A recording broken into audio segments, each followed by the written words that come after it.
E hoje eu vou começar a falar sobre inteligência artificial, vou tirar um pouquinho o jaleco de cardiologista e vou falar de uma coisa bem técnica, tá? A gente não vai falar de cardiologia porque eu quero provocar um pouquinho vocês nessa palestra minha aqui, tá? Inicialmente, eu vou responder uma pergunta que talvez alguns de vocês já tenham respostas, outros não. Mas a pergunta que eu queria começar essa aula é se a inteligência artificial vai substituir o médico. E a minha resposta, que não é certa, não é correta, porque eu acho que não tem resposta certa, é que não. Né? Geralmente as tecnologias elas estão aí para resolver alguns problemas que a gente tem e eu não vejo o médico como um problema. Então, tecnologia que vem se investe para resolver um problema que não existe, ela tende a falhar.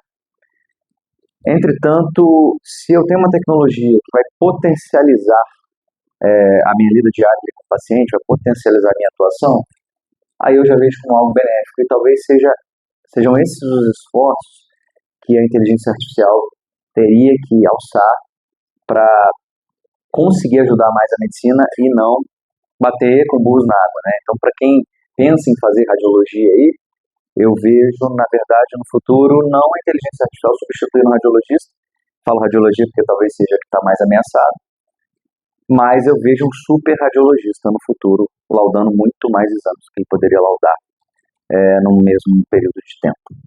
E aí, para começar a falar sobre inteligência artificial, eu vejo que muita gente não conhece e uma vez que a gente tem uma ferramenta tão poderosa que pode potencializar a nossa prática clínica, não faz sentido a gente não conhecê-la, né? Então, quem ainda não conhece, ainda está em tempo e eu vou trazer um pouquinho para vocês sobre isso, né? Bom, na verdade eu quero, como eu falei, vou tirar meu jaleco de cardiologista e a gente vai falar um pouquinho mais sobre computação. E como que a gente chega na inteligência artificial, né? Como que o computador trabalha, na verdade? Na verdade, a linguagem da computação é uma linguagem binária, tá? Então, são grandes combinações de números binários, 0, 1, 0, 1, 0, 1, 0, 1, 0, 1, e a maneira como esses 0 e 1 são dispostos faz com que gere, por exemplo, o sistema operacional que você liga no seu computador, que faz com que eu consiga botar essa apresentação aqui, tá? Então, o processador, que é uma parte do computador, que é o cérebro do computador, vamos dizer assim, o que transita por ele é energia, são elétrons. E a depender se existe ou não um elétron, ele dá um código. E a combinação desses códigos gera tudo que a gente tem hoje em computação, né? E não só no computador, hoje a gente está com o computador na mão, né? A gente tem o celular, o smartphone, o iOS, o Android, não nada mais que combinações de 0 a 1 que são processadas em uma velocidade absurda de tempo. E como que a gente consegue processar essa velocidade? E como que a gente tirou os computadores lá da década de 50, que eram coisas extremamente empresariais, que eram, talvez tivéssemos salas desse tamanho só para um computador, que não conseguia fazer o que hoje um celular que está na sua mão consegue fazer. Né? O que aconteceu? Qual foi a revolução? A revolução vem de uma lei, que é uma lei de Moore, que a gente fala, que, na verdade, ele propõe, né, Gordon Moore propôs em 1965, que a quantidade de transistores que a gente conseguiria colocar num chip dobraria a cada 2 anos. E esse crescimento seria exponencial. Tá? Então, isso é motivo hoje até de conflitos geopolíticos, né? Uma vez que a China está querendo invadir Taiwan lá, porque Taiwan faz semicondutor. E por que só Taiwan faz semicondutor? Porque não é fácil fazer isso. Colocar um transistor, cada vez mais transistores num chip desse tamanho. Né? Então, assim, são coisas de nanômetros. Né? A litografia para esses transistores são muito pequenas. Então, a tecnologia evoluiu, a gente conseguiu colocar mais transistores dentro do mesmo chip, e a consequência disso foi uma velocidade de processamento muito maior, que conseguiu processar muito mais rápido. E a inteligência artificial, que era uma coisa, era um conceito que já vem lá de 1950, não é agora, tá? Ela começa a ficar mais factível quando a gente começa a fazer isso, tá? Então, eu queria trazer aqui o papel da Apple. Hoje quase todo mundo tem um iPhone e quem não tem, pelo menos conhece, obviamente, que foi uma precursora na computação pessoal. Né? Na verdade, lá atrás, a Apple queria tirar esse computador da casa, das grandes empresas e levar para casa. E ela criou o personal computer, o Macintosh, na época, foi o Apple I, depois o Macintosh, e isso foi levando, né, o computador cada vez mais às pessoas e cada vez ficando mais acessível. Obviamente, ela cria uma interface gráfica do usuário com o computador, porque antigamente era coisa só de programação, agora a gente passa a ter o mouse, a gente passa a ter o teclado, a gente passa a ter a facilidade de mexer com o sistema operacional que ela cria. Obviamente, a Microsoft tem esse papel e potencializa esse papel com o Windows, né? E cada vez mais essas máquinas vão entrando na nossa vida, cada vez mais a gente vai tendo acesso a isso. Eu me lembro que eu era pequeno, tinha um computador que era nem lembro qual era, 365, nem lembro o nome do computador, 386, né? O computador tá melhor que eu. E hoje a gente já tem computadores que são absurdamente mais velozes, e hoje a gente nem tem mais computador. Na verdade, o computador está na nossa mão, né? A gente às vezes dispensa o computador para usar o celular ou o tablet. E como que esses softwares dos computadores são feitos hoje? Na verdade, o Windows ou o iOS, eles são programados por programadores para fazer funções programadas, tá? Então, tudo que está ali no Windows, tudo que você vai clicar, tudo que você vai fazer, está programado. Saiu uma coisa do script, do roteiro, que é um roteiro longo, extenso, para pegar tudo mesmo, vem uma mensagem de erro, entendeu? Aquele programa, o programa do caixa de supermercado, você chega lá, vai passar o código de barra, vai dar o preço, vai somar, vai pagar, não sei o quê. Aquilo tudo foi programado. Tudo segue uma linha previsível, tá? Nada muda. Então, antigamente, até essa tempestade de inteligência artificial era assim. Agora a gente passa a mudar um pouquinho esse conceito e as máquinas começam agora a não mais ter uma programação fechada, mas começam a responder a comandos que são previsíveis, porque o comando é você que vai dar. Como que ela faz isso? Vamos embora. Então aqui eu estou trazendo para vocês um exemplo, por exemplo, de softwares. Esses softwares são programados, eles seguem diretrizes, eles seguem o que foi programado, eles não fogem da programação deles. Então eu tenho aqui o exemplo do Windows, que é o principal sistema operacional que a gente tem aí hoje. E tem vários aplicativos aqui que vocês lidam hoje no dia a dia, vocês vão conhecer a maioria desses aplicativos, e eles são softwares simples. Eles simplesmente vão fazer o que a função deles, o que lhe é determinado pela função deles, tá?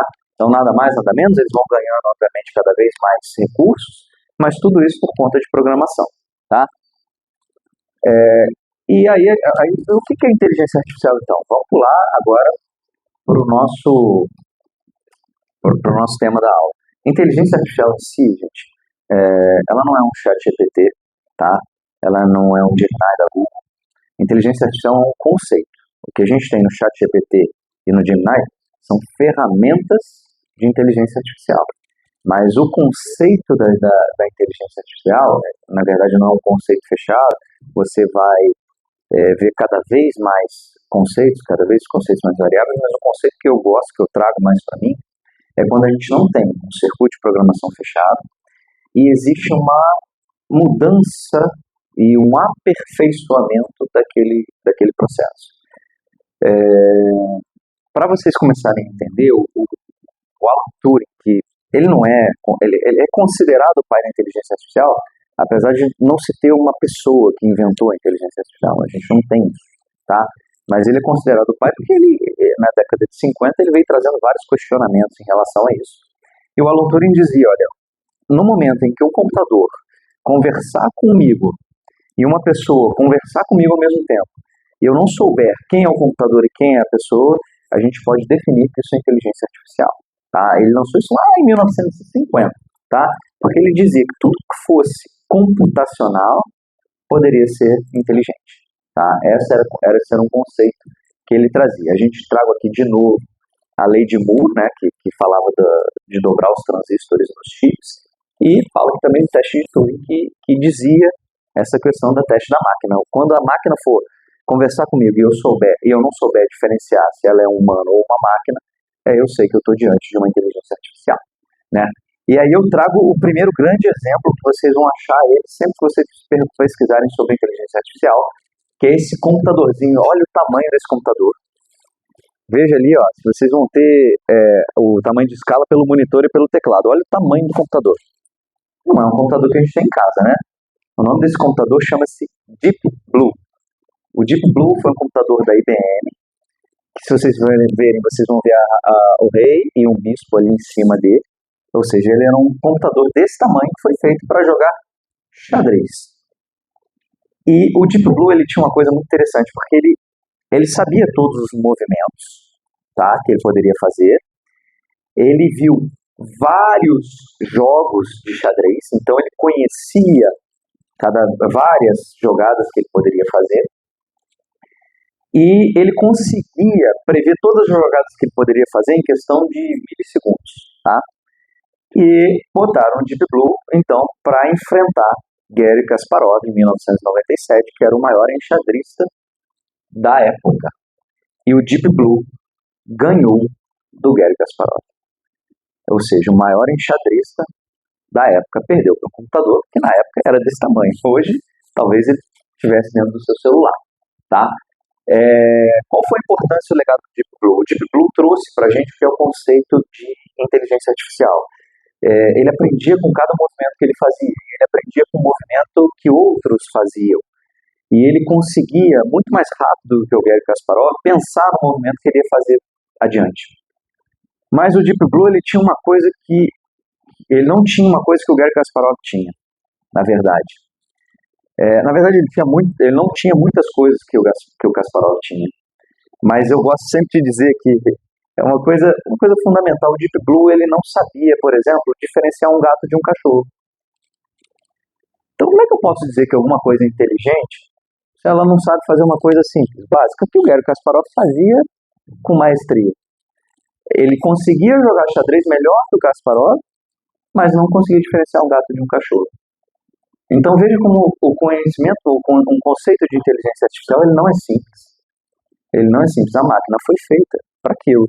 Ela foi programada para jogar xadrez? Foi, mas ela não foi programada para aprender cada movimento que era colocado na frente dela. Ela aprendeu isso sozinha. E aí surge um conceito, né, que é o conceito do machine learning. Né? Então, ou seja, a gente testa, a gente coloca essa máquina, bota um algoritmo, cria um algoritmo para essa máquina. Esse algoritmo vai ter um propósito, tá? Não necessariamente vai ser fazer tudo. O do Deep Blue era jogar xadrez. Então criou-se um algoritmo. E cada vez que eu imputava dado no Deep Blue, ele aprendia com aquele dado. E para a próxima vez ele estava melhor, e melhor, e melhor. E esse crescimento era exponencial. Então ele aprenderia muito mais rápido cada vez mais. Tá? Tem o AlphaGo também, que era um computador que jogava Go, que era um jogo chinês, eu não sei nem como é que joga, é um jogo de tabuleiro também, que é muito mais complexo do que o xadrez. O AlphaGo também veio ganhando os principais jogadores de Go do mundo. Tá? E aí eu trago esses conceitos para você, então, do machine learning, e também trago um conceito de mapas neurais. O que são mapas neurais? Para entender esses conceitos, eu preciso olhar para o cérebro humano e entender como que nós, os seres humanos, aprendemos. Né? A gente aprende muito por associação e a gente aprende muito com os nossos erros. Tá? Então, vou dar um exemplo de ontem. A minha esposa fez um brigadeiro, deixou o brigadeiro em cima da mesa, minha filha queria comer e minha esposa falou, está quente. Daí ela olhou, segurou, aí minha esposa falou de novo, cuidado, pois está quente. Ela olhou, segurou, ela queria comer, ela pegou uma colher, pegou o brigadeiro, foi uma quantidade além do que cabia na colher, ela foi levar na boca, caiu um pouco na perna dela, queimou a perna dela. Minha filha aprendeu que estava quente. Entendeu? Mesmo que a minha esposa tivesse falado. Então, o cérebro humano, ele aprende dessa maneira, ele erra e ele aprende, ele erra e ele aprende, ele associa e ele aprende. Por que eu sei que um pug é um cachorro e um pastor alemão é um cachorro? Se eles são completamente diferentes. O pug tem a cara amassada, o pastor alemão não. Como é que eu olho para aquilo e falo que isso é um cachorro? Como é que eu olho para uma onça pintada e falo que é um felino se eu só vi o gato lá de casa? Entendeu? Então, essa é a grande questão de como a dificuldade do computador em substituir o cérebro humano, é por isso que eu falo, não é questão de substituir, é questão de andar junto, tá? O Machine Learning, eu já coloquei para vocês o que é o conceito. O Deep Learning é nada mais do que juntar os mapas neurais com Machine Learning. O que são mapas neurais? São características computacionais que vão tentar imitar o cérebro humano de determinadas maneiras. Como que eles fazem isso? Por exemplo, como que eu vou fazer um computador diferenciar um gato de um cachorro? Eu vou criar, na verdade, vários mapas que vão se seguindo como se fossem sinapses neuronais. E aí a gente chama de mapa neural. Então, primeiro eu pego o formato, depois eu pego a cor, depois eu pego a entonação, a tonalidade, e aí eu vou fazendo daquilo tudo junto numa questão só, eu formo um mapa neural e eu consigo agora fazer com que a máquina diferencie o que é um gato de um cachorro. E não só isso, porque diferenciar gato e cachorro eu não preciso, né? Isso aí a gente faz, não é um problema. É o que eu falei, tentar solucionar uma coisa que não é problema não faz sentido. Mas, na verdade, a gente consegue empregar essa tecnologia, por exemplo, no seu celular. Quem tem iPhone aqui usa o Face ID, né? Isso nada mais é do que inteligência artificial que detectou vários traços no seu rosto, usou mapas neurais para isso, e aí ele consegue desbloquear suas para você. E se você colocar uma foto sua na frente do celular, é provável que ele não desbloqueie, porque ele não olha só a característica do seu rosto, mas ele olha a profundidade, ele olha a imagem tridimensional, então ele sabe que aquilo ali é uma foto. Não que ele esteja pensando que aquilo é uma foto. A IA não pensa, o ChatGPT não pensa, eles não pensam. A gente pensa, eles não pensam. Tá? Eles têm recursos e algoritmos para te trazer uma resposta baseada em dados. E eu vou trazer agora um exemplo de mapa neural aqui, porque a mesma minha filha que queimou a perna ontem, ela chegou esses dias para mim e falou: olha, papai, eu tenho um monte de presente para você. E me trouxe vários desenhos. E aí eu decidi fazer uma brincadeira com ela e testar a inteligência artificial. E aí eu falei: filha, então vamos transformar esses seus desenhos aqui. E eu queria saber se a inteligência artificial era capaz de detectar o que ela tinha desenhado. Porque eu sou capaz de detectar o que ela tinha desenhado. Então a inteligência artificial detectou e começou a fazer desenhos a partir dos desenhos dela. Olha lá. Olha os resultados. E ela adorou a brincadeira. Como que ela sabia que aquilo era um arco-íris? Aqui um patinho. Aí eu brinquei com a inteligência artificial no último e eu falei: olha, esse aqui você não vai saber, esse aqui está muito difícil. Mas olha o que ela me trouxe. Um dragão no coração. Minha filha adorou. Uma brincadeira, uma dica de brincadeira para vocês. Quando sua filha der um desenho para vocês. Então, por que a inteligência artificial está em voga agora? Se eu já falei para vocês de 1950, se eu já falei para vocês que isso não é uma ideia nova. A gente está conseguindo convergir para duas coisas atualmente. A primeira delas é um poder computacional assustador, tá? Nossos chips, a gente já se falam em limites nos transistores que a gente está colocando nos processadores. Futuramente, talvez a gente ou evolua para um processador cúbico para caber mais transistores, ou a gente evolua para a computação quântica, que eu acho que é o mais plausível. A computação quântica, ela na verdade, agora ela não é mais binária, ou ela é 0 ou 1. Na verdade, ela é 0 e 1, a depender do ponto de vista do observador. Então, isso amplia demais a capacidade computacional, e aí já tem gente falando até em quebrar código de Bitcoin, enfim, não é o caso. Mas a gente junta um poder computacional muito grande, onde a gente consegue colocar um supercomputador na palma da nossa mão, com uma quantidade de dados absurda. A gente tem uma explosão de dados agora, e esses dados com a computação em nuvem, com os algoritmos, com as redes sociais, agora a gente tem dado a perder de vista, e juntando capacidade de processamento com dado, eu consigo pegar um algoritmo, uma linguagem de programação e começar a treinar ela com dado. Treino, eu tenho o ChatGPT que consegue me voltar várias respostas e que talvez eu não soubesse. Isso é uma grande ferramenta que a gente pode usar aí para potencializar. Eu já peguei coisas assim que eu levaria talvez 2, 3 horas para fazer, que o ChatGPT fez em 3 segundos. Então, assim, isso vai melhorar muito a nossa vida.